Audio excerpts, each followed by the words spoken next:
Dear student, जैसा कि आप सबको मालूम है, क्लास 9 मैथमेटिक्स की जो बुक है वो तब्दील हो चुकी है। 2025 से ऑनवर्ड अब ये न्यू बुक को फॉलो किया जाएगा। तो इसका जो पहला चैप्टर है वो है रियल नंबर्स। तो उसकी पहली एक्सरसाइज आज हम स्टार्ट करेंगे। तो क्वेश्चन नंबर 1 है, identify each of the following as a rational और इरेशनल नंबर। तो ये जो नंबर दिए गए हैं इनमें आपने रेशनल और इरेशनल नंबर्स की पहचान करनी है। तो सबसे पहले हम रेशनल और इरेशनल नंबर्स के दरमियान फ़र्क को समझ लेते हैं। हम जितने भी नंबर्स पढ़ते हैं वो रियल नंबर्स होते हैं। अब जो रियल नंबर्स हैं उनकी दो कैटेगरीज बनाई गई हैं, या तो वो रेशनल नंबर्स हो सकते हैं या इरेशनल नंबर्स होते हैं। अब रेशनल नंबर ऐसे नंबर्स होते हैं जिनको आप इंटीजर ओवर इंटीजर फॉर्म में लिख सकते हैं, यानी पी ओवर क्यू फॉर्म में लिख सकते हैं। और जो इरेशनल नंबर होते हैं आप उनको इंटीजर ओवर इंटीजर फॉर्म में नहीं लिख सकते, यानी वो पी ओवर क्यू फॉर्म में उनको नहीं लिखा जा सकता। अब ये जो पी ओवर क्यू फॉर्म में नंबर्स लिखे जा सकते हैं इनकी मजीद दो क्लासेस बनाई गई हैं। एक है टर्मिनेटिंग डेसिमल। अब ये वो डेसिमल नंबर्स होते हैं जिनमें पॉइंट के बाद हिंसों की तादाद फाइनाइट होती है, यानी पॉइंट के बाद कुछ हिंसे मौजूद होते हैं।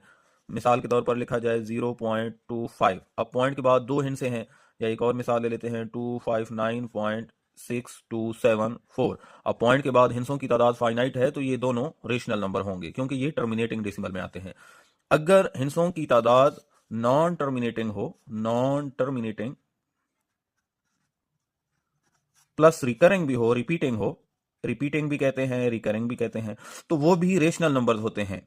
मिसाल के तौर पर अगर लिखा हुआ है 0.7777 और ये चलते जा रहे हैं इसी तरीके से, तो ये रेशनल नंबर होगा, यानी आप इसको पी ओवर क्यू फॉर्म में लिख सकते हैं। यानी ये नॉन टर्मिनेटिंग है क्योंकि पॉइंट के बाद हिंसों की तादाद खत्म नहीं हो रही, और रिपीटिंग है क्योंकि एक हिंसा जो है वो बार बार रिपीट हो रहा है, तो ये रिपीटिंग भी है। तो non terminating plus repeating rational number होता है। एक और एग्जांपल ले लेते हैं 0.67676767 सो ऑन। अब यहाँ पे एक डिजिट रिपीट नहीं हो रहा बल्कि दो डिजिट्स का एक ब्लॉक है वो रिपीट हो रहा है, तो ये भी रिपीटिंग में आएगा। और नॉन टर्मिनेटिंग है क्योंकि ये खत्म नहीं हो रहा, पॉइंट के बाद वाला डेसिमल पार्ट खत्म नहीं हो रहा, तो नॉन टर्मिनेटिंग भी है और रिपीटिंग भी है। तो नॉन टर्मिनेटिंग और रिपीटिंग जो होते हैं वो रेशनल नंबर होते हैं, तो ये भी रेशनल नंबर होगा। अब नेक्स्ट पढ़ लेते हैं इरेशनल नंबर। तो इरेशनल नंबर के लिए ये लाजमी है कि वो non terminating plus non repeating, यानी इरेशनल नंबर जो भी होगा एक तो नॉन टर्मिनेटिंग होगा, यानी पॉइंट के बाद हिंसों की तादाद लामहदूद होगी, इनफाइनाइट होगी। और नॉन रिपीटिंग होंगे, यानी पॉइंट के बाद जो हिंसे आ रहे होंगे वो उनमें रेपिटेशन नहीं होगी। और ये भी याद रख लें कि ये जो स्क्वायर रूट होता है, अगर तो यहाँ पे कोई परफेक्ट स्क्वायर नंबर आ जाता है फिर तो वो रेशनल होगा, लेकिन अगर परफेक्ट स्क्वायर नहीं आएगा तो वो हमेशा इरेशनल नंबर होगा। मिसाल के तौर पर अब ये जो 7 का स्क्वायर रूट है ये इरेशनल नंबर है। उसकी वजह ये है कि आप 7 को स्क्वायर में चेंज नहीं कर सकते और स्क्वायर रूट खत्म नहीं हो सकता, तो ये हमारे पास इरेशनल नंबर होगा।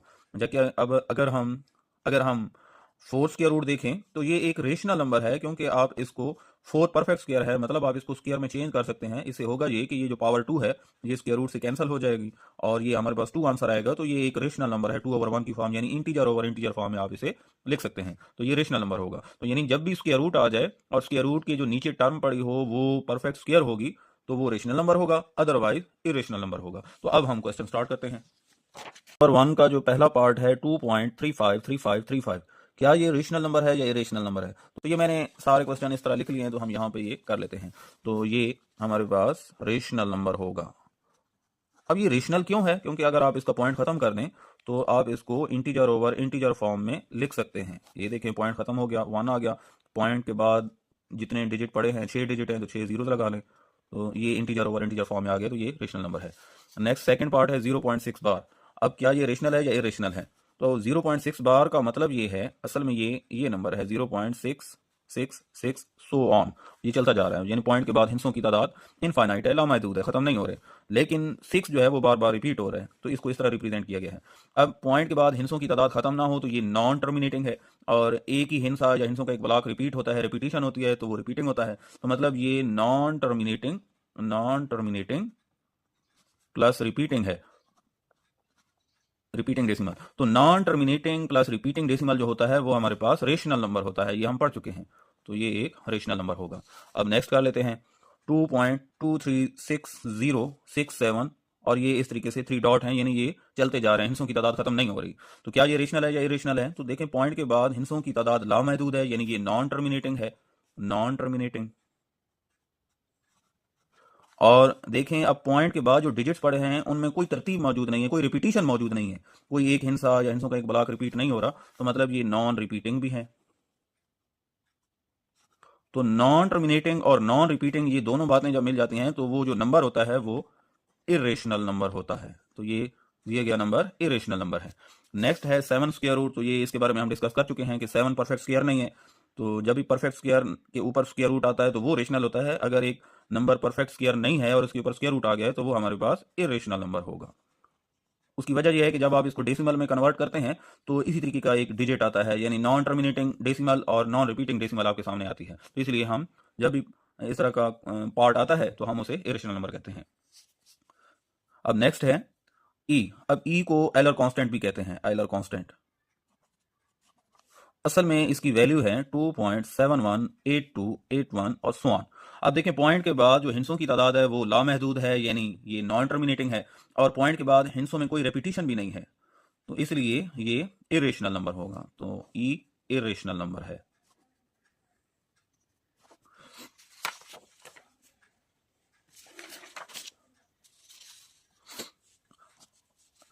अब क्वेश्चन नंबर 6 देखें तो यहाँ पे पाई है। पाई हमारे पास इरेशनल नंबर है। इरेशनल नंबर क्यों है? क्योंकि पाई की वैल्यू होती है 3.1415 सो ऑन, यानी इनमें रेपिटेशन नहीं होती और पॉइंट के बाद जो हिंसों की तादाद होती है वो इनफाइनाइट होती है, तो इसलिए ये इरेशनल नंबर है। अब ये बात समझ लें कि पाई की वैल्यू हम लेते हैं 22/7 प्रॉब्लम्स में, तो पाई 22/7 रेशनल है या इरेशनल है? तो देखें ये 22 इंटीजर है, 7 इंटीजर है, तो इंटीजर ओवर इंटीजर रेशनल होता है, तो 22/7 ये रेशनल नंबर है, रेशनल नंबर है, जबकि पाई जो है ये इरेशनल नंबर है। तो फिर हम इनको इक्वल क्यों लिखते हैं? हम इक्वल नहीं लिखते, हम इनको अप्रोक्सीमेट इक्वल लिखते हैं। इसका मतलब ये है कि पाई की वैल्यू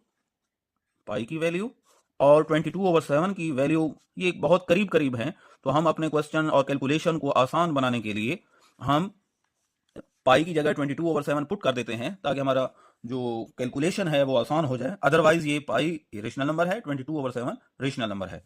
नेक्स्ट देखें 5 + 11 स्क्वायर रूट। अब 5 रेशनल नंबर है और 11 स्क्वायर रूट ये हम पढ़ चुके हैं, 11 परफेक्ट स्क्वायर नहीं है, तो इसका स्क्वायर रूट इरेशनल नंबर होगा। तो इरेशनल प्लस रेशनल, इसका रिजल्ट हमारे पास क्या होगा? तो ये याद रख लें, रेशनल प्लस इरेशनल नंबर एक इरेशनल नंबर होता है, इरेशनल नंबर।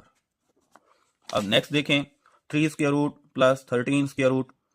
तो 3 स्क्वायर रूट भी इरेशनल नंबर है, 13 स्क्वायर रूट भी इरेशनल नंबर है, क्योंकि ये परफेक्ट स्क्वायर नहीं है तो ये भी परफेक्ट स्क्वायर नहीं है, तो ये दोनों इरेशनल नंबर है। अब इन दोनों का जो सम है वो रेशनल होगा या इरेशनल? तो इरेशनल प्लस इरेशनल एक इरेशनल नंबर होता है। तो ये कुछ रिजल्ट्स वो आपको समझाना चाह रहे हैं, तो ये आपने याद रख लेना है। नेक्स्ट है 15/4। 15 भी इंटीजर है और 4 भी इंटीजर है, तो इंटीजर ओवर इंटीजर फॉर्म में कोई भी अगर नंबर लिखा जाता है तो वो रेशनल नंबर होता है। तो 15/4 रेशनल नंबर होता है। शायद ये है कि डिनोमिनेटर 0 नहीं होना चाहिए, तो डिनोमिनेटर यहाँ पे 0 नहीं है। नेक्स्ट देखें, यहाँ पे दो नंबर्स दिए गए हैं और उनको मल्टीप्लाई किया गया है, तो इनका रिजल्ट रेशनल होगा या इरेशनल? अब ये देखें रेशनल माइनस इरेशनल, तो ये हम पढ़ चुके हैं कि ये इरेशनल नंबर होगा। अब ये भी इरेशनल नंबर है, मल्टीप्लाई ये भी इरेशनल नंबर है, तो इरेशनल मल्टीप्लाई इरेशनल क्या रिजल्ट आएगा? तो यहाँ पे ये जो क्वेश्चन है अगर आप इसको सॉल्व कर लें तो 2 - 2 स्क्वायर रूट 2 + 2 स्क्वायर रूट, तो यहाँ पे a - b a + b का फॉर्मूला बनता है, आप इसको 2 स्क्वायर माइनस 2 स्क्वायर रूट का स्क्वायर, तो ये बन जाएगा 4 - 2 विच इज इक्वल टू 2। तो यानी ये 2 के इक्वल है और 2 एक रेशनल नंबर है क्योंकि आप इसको इंटीजर ओवर इंटीजर फॉर्म में लिख सकते हैं, तो ये रेशनल नंबर है। तो इसका मतलब ये हुआ कि इरेशनल मल्टीप्लाई इरेशनल रेशनल हो सकता है, लेकिन जरूरी नहीं है कि हर मर्तबा हो। मिसाल के तौर पर आप यहाँ पे देखें 2 स्क्वायर रूट इरेशनल नंबर है, 3 स्क्वायर रूट इरेशनल नंबर है, और इनको मल्टीप्लाई करें तो 6 स्क्वायर रूट आता है जो कि इरेशनल नंबर है। लेकिन यहाँ पे असल में उन्होंने आपको ये समझाया है कि इरेशनल मल्टीप्लाई इरेशनल हमारे पास रेशनल नंबर हो सकता है और इरेशनल भी हो सकता है, तो दोनों पॉसिबिलिटीज हैं यहाँ पे। तो अब हम क्वेश्चन नंबर 2 स्टार्ट करते हैं। नंबर 2 ये कहता है represent the following numbers on number line. ये जो नंबर्स हैं चाहे वो रेशनल हैं या इरेशनल हैं, उनको नंबर्स लाइन पे कैसे रिप्रेजेंट करेंगे? तो ये मैंने क्वेश्चंस लिखे हुए हैं, लाइंस बनाई हुई हैं, तो वहां पे हम कर लेते हैं। क्वेश्चन नंबर 2 का जो पहला पार्ट है वो है 2 स्क्वायर रूट। अब इसको नंबर लाइन पे कैसे रिप्रेजेंट करेंगे? तो इसके लिए आपने एक ट्रायंगल याद रख लेनी है। राइट ट्रायंगल अगर हम बनाएं और उसका बेस और परपेंडिकुलर 1 हो, राइट ट्रायंगल हो, तो उसका जो हाइपोटेन्यूज है वो 2 स्क्वायर रूट होगा। तो इसी बात को हम यूज करेंगे कि हम 0 और 1 के दरमियान ये इसको बेस बना लेते हैं और 1 पे एक 90 डिग्री का एंगल बनाते हैं ये, और 0 और 1 के दरमियान जितनी लेंथ है उतनी ही लेंथ की यहाँ पे आर्क लगाते हैं कंपास या प्रकार की मदद से। तो अब ये भी 1 है, तो यहाँ पे एक ट्रायंगल बना लेते हैं। ये एक ट्रायंगल बन गई। अब ये भी 1 है और ये भी लेंथ 1 है, तो लाजमी बात है ये हाइपोटेन्यूज 2 स्क्वायर रूट होगा। अब हम कंपास को यहाँ पर रखते हुए एक आर्क लगाएंगे, तो ये जिस पॉइंट पर नंबर लाइन को टच करेगी ये 2 स्क्वायर रूट होगा। तो ये पॉइंट 2 स्क्वायर रूट होगा। अब ये क्यों होगा? असल में होता ये है कि हम इसको अगर एक्सटेंड करें तो हमारे पास ये सर्कल बनता है, तो एक ही सर्कल की ये रेडियस है 2 स्क्वायर रूट है, तो ये भी 2 स्क्वायर रूट होगा, क्योंकि एक ही सर्कल के जितने भी रेडियस बनाए जाते हैं वो इक्वल होते हैं, तो इसलिए ये लेंथ कितनी होगी, ये भी 2 स्क्वायर रूट होगा। अब 3 स्क्वायर रूट को रिप्रेजेंट करने के लिए आपने क्या करना है, बिल्कुल यही प्रोसीजर आपने करना है। जब 2 स्क्वायर रूट का पॉइंट आ जाए तो वहां पे आपने इसी प्रोसेस को दोबारा रिपीट करना है कि यहाँ पे आपने 90 डिग्री का एंगल बनाना है और यहाँ पे लेंथ आपने 1 रखनी है, क्योंकि 3 स्क्वायर रूट हाइपोटेन्यूज बनाने के लिए आपको बेस 2 स्क्वायर रूट और 1 परपेंडिकुलर रखना है। तो 2 स्क्वायर रूट की बेस हमने पहले बना चुके हैं, परपेंडिकुलर यहाँ पे खींचेंगे, 90 डिग्री का एंगल बनाएंगे, और परपेंडिकुलर की लेंथ अब 1 रखने के लिए यहाँ पे आप कंपास की मदद से एक निशान लगाएंगे, ये 1 होगा। ये यहाँ से लेकर यहाँ तक जो डिस्टेंस है वो 2 स्क्वायर रूट है। तो एक ट्राइंगल बनाएंगे इस तरीके से। अब ये जो ट्राइंगल है इस तरीके की एक ट्राइंगल बन जाएगी, परपेंडिकुलर 1 होगा, बेस 2 स्क्वायर रूट होगा, तो ये जो हाइपोटेन्यूज है ये 3 स्क्वायर रूट होगा। अब आप कंपास को यहाँ पर रखते हुए एक आर्क लगाएंगे, तो ये जिस पॉइंट पर कट करेगी ये आर्क नंबर लाइन को, तो ये हमारे पास 3 स्क्वायर रूट होगा। तो इस तरीके से आप किसी भी नंबर को नंबर लाइन पे रिप्रेजेंट कर सकते हैं। अब नेक्स्ट है क्वेश्चन नंबर 2 का थर्ड पार्ट, 4 होल 1/3। अब इसको नंबर लाइन पे कैसे रिप्रेजेंट करेंगे? 4 होल 1/3 को रिप्रेजेंट करने के लिए 0 से आपने राइट साइड पे जाना है, क्योंकि ये पॉजिटिव नंबर है, तो +4, यानी ये हम +4 तक तो पहुंच गए। अब आगे ये जो फ्रैक्शन लिखी हुई है इसका मतलब ये है 4 और 5 के दरमियान आप ये डिनोमिनेटर से गेस करेंगे कि 4 और 5 के दरमियान 3 इक्वल पार्ट्स करेंगे। ये 3 इक्वल पार्ट्स कर लिए 4 और 5 के दरमियान। अब ऊपर 1 लिखा हुआ है, तो 1 का मतलब ये है कि ये जो पार्टीशन आपने की है 3 हिस्सों की, तो इसमें पहला पार्ट जहाँ पे खत्म हो रहा है तो यहाँ पे आपका रिक्वायर्ड नंबर मौजूद है। तो अब इस पॉइंट का 0 से कितना डिस्टेंस है, फासला है, तो 4 ये हो गया। अब ये जो डिस्टेंस है ये 1/3 है, तो ओवरऑल ये बन गया 4 होल 1/3। उसके बाद नेक्स्ट है -2 होल 1/7। तो ये भी इसी तरीके से आप, अब माइनस में डिजिट है तो आप 0 से लेफ्ट साइड पे जाएंगे, तो -2 का मतलब है 0 से लेफ्ट साइड पे आप चलें और -2 तक जाएं। अब -2 और -3 के दरमियान आपने 7 इक्वल पार्ट्स बनाने हैं। ये मैं बना लेता हूँ, 1 2 3 4 5 6 7। अब ये 7 इक्वल पार्ट्स बना लिए। अब ऊपर न्यूमरेटर 1 लिखा हुआ है, तो मतलब -2 से आगे जहां पे पहला पार्ट खत्म हो रहा है, जो कि आपने पार्टीशन की है 7 हिस्सों की, तो पहला पार्ट जहां पे खत्म हो रहा है तो वहां पे ये नंबर मौजूद है, रिक्वायर्ड नंबर -2 होल। अब ये वाला हिस्सा 1/7 है, तो ये -2 होल 1/7 होगा। अब नेक्स्ट है 5/8। अब इसमें होल नंबर 0 है, तो मतलब आप 0 पे पहुंचे, ये 0 पर पहुंच गए हैं। अब प्लस में है, तो प्लस का मतलब ये है कि आपने राइट साइड पे जाना है, तो 0 और 1 के दरमियान ये डिनोमिनेटर 8 है, तो मतलब 0 और 1 के दरमियान में आपने 8 इक्वल पार्ट्स करने हैं, तो ये 8 पार्ट्स हो गए। ये इस तरीके से 8 इक्वल पार्ट्स हो गए। अब 8 हिस्सों में से आपने देखना है कि 5वां हिस्सा जहां पे खत्म हो रहा है तो वहां पे आपका नंबर मौजूद है, 1 2 3 4 5। 5वां हिस्सा जहां पे खत्म हो रहा है, इसका मतलब ये है कि यहाँ पे आपका नंबर मौजूद है 5/8। नेक्स्ट है 2 होल 3/4, प्लस में है, तो प्लस में है तो मतलब 0 से आपने राइट साइड पे जाना है, तो यहाँ पे देखें 2 होल, तो ये 2 तक तो हम पहुंच गए। अब 2 और 3 के दरमियान आप क्या करेंगे, डिनोमिनेटर 4 है, तो मतलब आप 4 इक्वल पार्ट्स करेंगे। ये देखें अब 4 इक्वल पार्ट्स हो गए। अब न्यूमरेटर बताएगा कि आपने यहाँ पे किस पार्टीशन तक जाना है, तो 3 का मतलब है तीसरा हिस्सा जहाँ पे खत्म हो रहा है, तो वहां पे आपका ये नंबर मौजूद है। तो पहला हिस्सा जहाँ पे एंड हो रहा है, क्योंकि आप इस साइड पे मूव कर रहे हैं तो इधर से काउंटिंग करेंगे, ये पहला हिस्सा खत्म हो रहा है, ये दूसरा, ये तीसरा, तो तीसरा हिस्सा जहाँ पे खत्म होगा तो वहां पे आपका नंबर मौजूद है। तो 0 से अब इस पॉइंट का डिस्टेंस कितना है, ये 2 होल हो गया, और ये ओवरऑल ये 3/4 हो गया, तो इस पॉइंट की लोकेशन क्या होगी, 2 होल 3/4। ये तो इस तरीके से आप किसी भी नंबर को, चाहे वो रेशनल नंबर हो या इरेशनल नंबर हो, आप उसको नंबर लाइन पे रिप्रेजेंट करेंगे। अब नेक्स्ट बढ़ते हैं क्वेश्चन नंबर 3 की जानिब। अब क्वेश्चन नंबर 3 कहता है express the following as a rational number p over q where p and q are integer and q not equal to 0। कि हमारे पास जो नंबर हैं वो रेशनल नंबर हैं, p ओवर q फॉर्म में उनको कन्वर्ट करना है। ये हम पढ़ चुके हैं कि 0.6 बार हमारे पास आया था, उसको हमने रेशनल नंबर कहा था। तो अगर वो बार वाले ये जो नंबर हैं ये रेशनल हैं तो मतलब इनको p ओवर q फॉर्म में लिखा जा सकता है। तो वो कैसे लिखेंगे, तो ये क्वेश्चन हमने करना है। इसका पहला पार्ट कर लेते हैं। तो 0.4 बार, अब ये रेशनल नंबर है क्योंकि असल में ये इस तरह से ये नंबर लिखा जा सकता है 0.4444 सो ऑन, यानी पॉइंट के बाद हिंसों की तादाद इनफाइनाइट होगी और पॉइंट के बाद जो डिजिट है 4 वो बार बार रिपीट होगा। तो अब इस अगर ये रेशनल नंबर है यानी ये नॉन टर्मिनेटिंग और रिपीटिंग है, मतलब रेशनल है, तो रेशनल है तो इसको p ओवर q फॉर्म में कन्वर्ट करके देना है, यानी इंटीजर ओवर इंटीजर फॉर्म में हमने इसको रिप्रेजेंट करना है। तो कैसे करेंगे, तो इसका पहला स्टेप ये है कि आप इसको 0.6 बार को आप x के इक्वल लिख लें, फर्ज कर लें let 0.4 bar equal to x। अब इसको आप ये बार खत्म कर दें, 0.4444 सो ऑन, इस तरह भी लिख सकते हैं।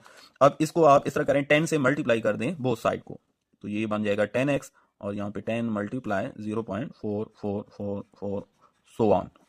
अब 10 को मल्टीप्लाई करेंगे यहाँ पे अंदर, तो ये पॉइंट जो है वो एक डिजिट पीछे चला जाएगा, 4.4444 सो ऑन। जितने भी आप 4 लिखें, 4 लिखें, 5 लिखें, 10 लिखें, इससे फर्क नहीं पड़ता क्योंकि पॉइंट के बाद जो 4 हैं वो इनफाइनाइट टाइम रिपीट होंगे।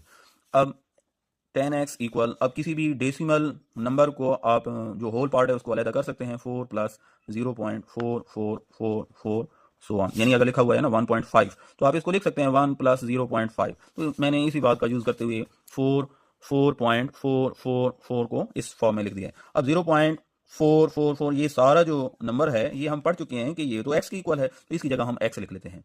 10x equal 4 plus x, x को इधर ले हैं, 10x minus x equal to 4।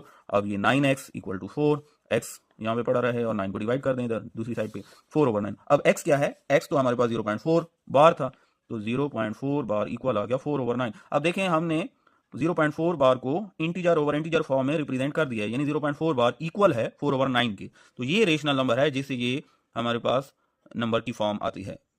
इसी तरीके से आप 0.37 बार इसको भी कर लेते हैं। तो 0.37 बार इसको अब हमने p ओवर q फॉर्म में रिप्रेजेंट करना है, तो आप लेट करेंगे कि ये x की इक्वल है।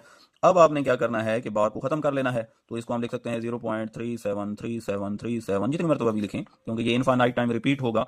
अब आपने 100 को बोथ साइड पे मल्टीप्लाई कर लेना है, ये 100x हो गया और इसके बाद ये 100 मल्टीप्लाई होगा 0.373737।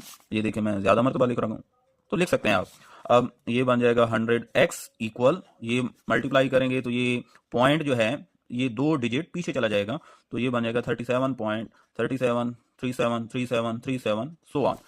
100x इक्वल, अब इसी तरीके से आप इसको लिख सकते हैं 37 प्लस 0.373737 सो ऑन। अब ये जो नंबर है ये हम ऊपर लिख के आए हैं कि 0.373737 बार बार रिपीट हो रहा है और इनफाइनाइट टाइम, तो इसको हम x लिख सकते हैं, तो इसकी जगह हम x लिखेंगे। 100x इक्वल 37 प्लस x, अब x को दूसरी साइड पे ले आए, 100x minus x equal to 37, ये बन जाएगा 99x। 99 को दूसरी साइड पे आप डिवाइड कर दें, x is equal to 37 over 99। अब x हमारे पास जो नंबर था वो था 0.37 बार, तो ये बन जाएगा 0.37 बार इक्वल 37 ओवर 99। तो इस तरीके से हमने बार वाले एक नंबर को इंटीजर ओवर इंटीजर फॉर्म में रिप्रेजेंट कर दिया है। तो इस तरीके से उम्मीद है आप थर्ड पार्ट भी कर सकते हैं।